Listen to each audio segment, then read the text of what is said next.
Okay, so in this video, I want to show you how to use advanced filters to answer specific questions. So for example, let's look at like a very basic problem. So let's say your business has two parts of it. You have your back end and then you have your front end. So let's say you're selling maybe, let's use for this example, we're selling either a book or a protein powder or an e-commerce product on our front end, maybe a shirt, anything. It can be any product, okay? So let's say we spend $100 on ads right here, and then we sell $80 worth of books. Okay, but these books are the front end product. They're the first product people buy, and then we sell stuff to the people that buy books. And in the back end, we make an extra $200, and then there's also a rebill in here, snuck in there. So over a year, we make like an extra, $300 in reoccurring rebills. And so we're gonna have reoccurring charges coming here and extra product sales. And if you're looking at your stats in HYROS, this will be incorporated in there. And so you're gonna spend $100.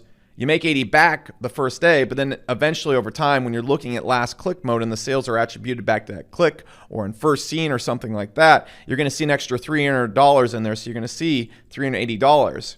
Okay, this is cool overall, but this doesn't help you see how much money you're losing or making on the front end, and it doesn't help you see how much money you're making on the back end. Okay, so this is a problem. So how could we filter this out? How could we make this a lot better? Well, what we could easily do is we can go in the HYROS and we can go down to our tracking and we can go to our products. Okay, and there's a few ways we can do this. The first thing we would do is we could select our products that are on our front end. Okay, so say these are my books that I'm selling and I only want to see these. Okay, what I can do is I can add them to a category. I can name it front end. Okay, add this category, PAL. Add that in there. And I'm gonna hit check mark to add this category, and then I'm gonna hit add category. So now you can see that they have the category front end to them, okay? So let's say I wanna then look at my back end products only. Okay, so I'm gonna highlight these ones right here, and I'm gonna add them to a category that is back end. Okay, I'm gonna hit that category. I'm gonna go right here and hit back end, type it in, and hit the check mark, and we're gonna add them to that category. All right, so you can see it on the back end now.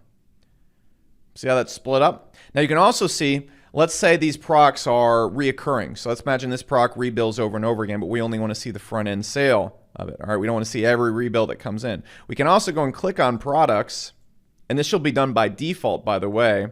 When we see a product that has the same amount of money that comes in after 30 days or 14 days, we automatically notice that's a rebill and we'll mark it as reoccurring. Okay, you can turn it on and off in your dashboard, but I can go right here and I can set it as a reoccurring product. So any additional sales that come in from the reoccurring product will not show up or show up in our reports. So now let's look at a very complicated type of report. So let's say we want to load up our stats for the last 7 days, and then we can come down here and we can go to product groups and select front end.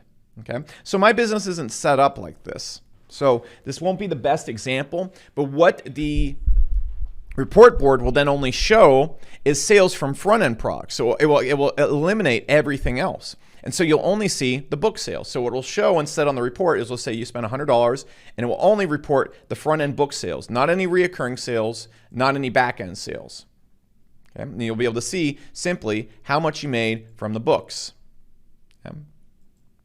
Now, what we could also do is we could go and put ignore reoccurring sales. So if the books reoccur for some reason, we can go and just use that. Okay, and so we'll ignore the reoccurring sales. And so we can easily see how that the front end sales only. Now we can do the same thing on the back end. We can just go right here and select back end sales. Okay.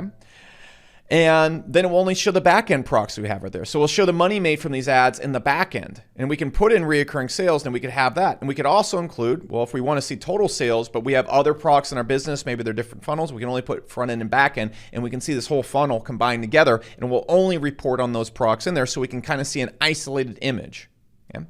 Now, you can also do a lot of other things I'm going to get into in the next video, which comes from sorting ad groups and sorting certain sources. But this is a really cool way you can sort your products to isolate the amount of sales coming from ads. You're not going to see the total amount of ads completely coming in, which can sometimes be inaccurate. The numbers can be cool and a lot bigger, but sometimes you just want to see, all right, how many book sales are we getting right here? Or sometimes you want to see how much are we getting from this one funnel. You could have another like $5,000 mastermind or some big product down here, and you definitely don't want this included in the funnel because this isn't really the objective. This is like a different type of money coming in.